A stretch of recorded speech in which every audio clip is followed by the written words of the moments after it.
علی محمد خان مرد آہن 174 اراکین کے سامنے تنہا اپنے لیڈر کا دفاع کرنے والا سچا اور کھرا مسلمان اور پاکستانی سیاستدان، دشمن بھی تعریف کے بنا نہ رہ سکے۔ جوشیلے خطاب اور شاعری کے مداح کے سب کے دیوانے عمران خان نے علی محمد خان کو چیئرمین شپ کے لیے کیوں نہ چنا، دیکھیے خبر ٹائم کی اس سٹوری میں۔ اپنے جوشیلے خطاب میں خوبصورت شاعری کا انتخاب کرنے والے علی محمد خان ایک ایسے پاکستانی سیاستدان کے طور پر جانے جاتے ہیں جنہوں نے اپنے لیڈر پر برا وقت آنے کے ٹائم اکیلے سب کا مقابلہ کیا۔ علی محمد خان پاکستان تحریک انصاف کی حکومت میں وزیر مملکت برائے پارلیمانی امور کے فرائض انجام دیتے رہے ہیں۔ ان کا تعلق خیبر پختونخوا کے ضلع مردان کی تحصیل تخت بائی سے ہے۔ وہ سال 2018 کے عام انتخابات میں پی ٹی آئی کے ٹکٹ پر قومی اسمبلی کے حلقہ NA 22 میں مردان 3 سے رکن قومی اسمبلی منتخب ہوئے۔ اس سے قبل بھی وہ سال 2013 کے انتخابات میں NA 10 مردان 2 سے پی ٹی آئی کے رکن قومی اسمبلی بنے۔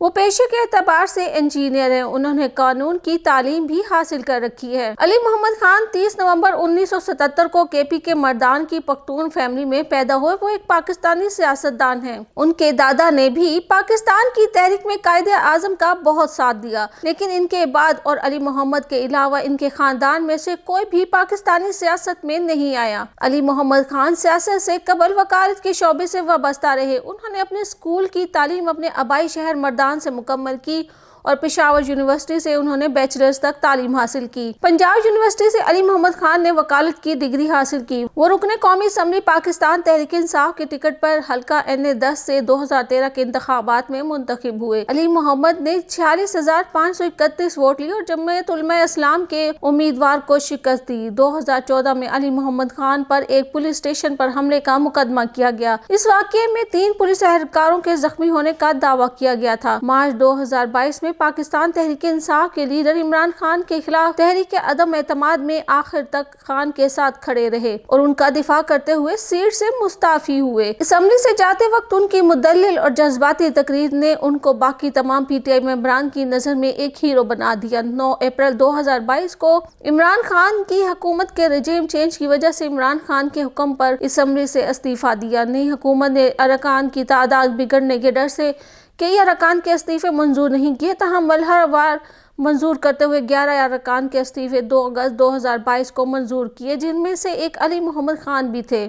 پاکستان میں جہاں سوشل میڈیا پر عمران خان کی حکومت کے خاتمے پر مختلف ہیش ٹیگ ٹرینڈ کرتے رہے، وہیں عمران خان کی ٹیم کے ہی رکن علی محمد خان کے بارے میں بھی سوشل میڈیا پر بات ہوئی۔ مختلف صارفین بالخصوص PTI کے حامی ان کے ایوان میں کی گئی آخری تقریر کے قصیدے پڑھتے رہے۔ ہفتہ اتوار کی درمیانی شب جب ملک کے اس وقت کے وزیر اعظم عمران خان پر قومی اسمبلی نے عدم اعتماد کا اظہار کیا اور وہ اپنے عہدے سے ہٹا دیے گئے، تو ایسے میں علی محمد خان نے اپوزیشن کے 174 اراکین کا نہ صرف تنہا مقابلہ کیا بلکہ ان کے سامنے اپنے لیڈر کا دفاع بھی کیا۔ اپنے تقریر میں علی محمد خان نے کہا کہ انہیں اس بات پر فخر ہے وہ جس آدمی کے ساتھ کھڑے ہیں اس کا نام عمران خان ہے اور انہوں نے حکومت قربان کر دی لیکن غلامی قبول نہیں کی۔ ان کا لیڈر کھڑا رہا، جھکا نہیں، بکا نہیں، ڈرا نہیں، آخری گیند تک کھڑا رہا۔ سابق وزیر اعظم عمران خان کے خلاف تحریک عدم اعتماد کی کامیابی کے بعد علی محمد خان قومی اسمبلی میں خطاب کرنے والے آخری حکومتی رکن تھے، کیونکہ تحریک پر ووٹنگ کا عمل شروع ہوتے ہی PTI اراکین ایوان سے واک آؤٹ کر گئے تھے۔ انہوں نے نہ صرف پارلیمان میں خطاب کیا بلکہ انہیں خطاب کے لیے جب دعوت دی گئی تو اس وقت اپوزیشن بینچز پر موجود اراکین نے ڈیسک بھی بجائے۔ علی محمد خان نے اپنے خطاب میں کہا کہ جس شخص کو مولانا فضل الرحمان یہودی اور امریکی ایجنٹ قرار دیتے تھے وہ کیسا ایجنٹ تھا کہ اسے ہٹانے کے لیے امریکہ نے ایڑی چوٹی کا زور لگا دیا۔ انہوں نے اپوزیشن کی جانب اشارہ کرتے ہوئے کہا کہ آپ کی تمنا تھی کہ عمران خان کی حکومت ختم ہو، لیکن ان کا لیڈر دوبارہ آئے گا اور عوام کی طاقت سے 2/3 اکثریت سے آئے گا۔ علی محمد خان تقریر کرتے ہوئے جذباتی ہو گئے۔ ان کا کہنا تھا کہ عمران خان نے مسلم بلاک کی بات کی، یہ ان کا گناہ ہے۔ انہوں نے آزاد خارجہ پالیسی کی بات کی، یہ ان کا گناہ ہے، بلکہ وہ تو کہتے ہیں کہ روس صرف بہانہ ہے، عمران خان نشانہ ہے۔ وہ اپنے جوش خطابت کی وجہ سے بھی اکثر خبروں کی زینت بنتے رہتے ہیں اور اکثر اوقات اپنے خطاب کے دوران شاعری کے استعمال کی وجہ سے بھی جانے جاتے ہیں، مگر عمران خان کے خلاف تحریک عدم اعتماد کی کامیابی کے بعد ان کے خطاب پر صارفین نے انہیں انہیں بہت سراہا۔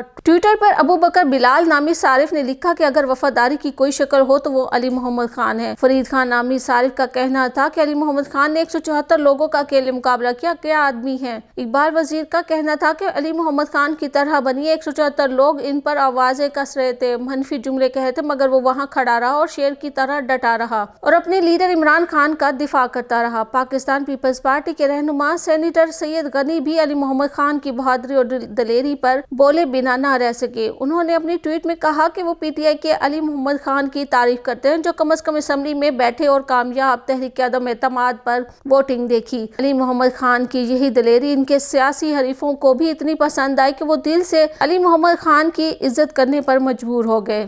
جہاں میڈیا پر بھرے ہوئے اپوزیشن بینچز پر سیاستدانوں کو دکھایا گیا، وہیں حکومتی بینچ پر بیٹھے واحد علی محمد خان بھی میڈیا کی بھرپور توجہ کا مرکز رہے، جن کی اس بہادری کو آج بھی سراہا جاتا ہے۔ اور تجزیہ کاروں کا بھی یہ کہنا ہے کہ اگر عمران خان نے کسی کو اپنی جگہ پارٹی لیڈر بنانا ہی تھا تو علی محمد خان کو چننا چاہیے تھا، تو شاید آج الیکشن نتائج کی صورتحال بھی الگ ہوتی اور اب وزیر اعلیٰ کے پی کے لیے بھی عمران خان انہیں آگے لے کر نہیں آئے، بلکہ ان کے بجائے علی امین گنڈا پور کو اس کے لیے چنا۔ لیکن اپنے اتنے وفادار بندے کو عمران خان نے کیوں نہیں چنا، یہ تو عمران خان ہی بتا سکتے ہیں، لیکن ایسا نہ کر کے انہوں نے بہت بڑی غلطی ضرور کی ہے۔